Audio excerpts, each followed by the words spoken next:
Nabi SAW berusia 60 tahun dan sepanjang tempoh masa 3 tahun 60 sampai 63 baginda Rasul SAW memperbanyakkan membaca satu doa di dalam sujud dan juga di dalam rukuknya.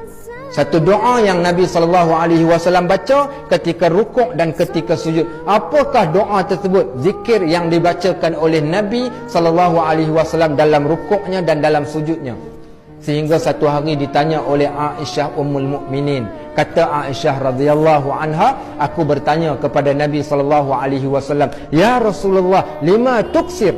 Wahai Rasulullah, aku dapati kenapa engkau memperbanyakkan membaca doa ini di dalam rukuk engkau dan di dalam sujud engkau? Kata Nabi SAW, sesiapa yang telah sampai kepada penghujung usia, iaitu 60 tahun, maka hendaklah mereka memperbanyakkan baca doa ini kerana mereka sedang menuju kepada kematian ataupun dah berada pada penghujung usia. Apakah doa dia? Subhanakallahumma rabbana wa bihamdika Allahumma gfirli. Baik, kita ulang, kita baca sama-sama. Subhanakallahumma rabbana wa bihamdika Allahumma gfirli. Itulah doa yang Nabi SAW baca bila diperbanyakkan dia baca waktu rukuk dan waktu sujud. Bila ditanya kepada Nabi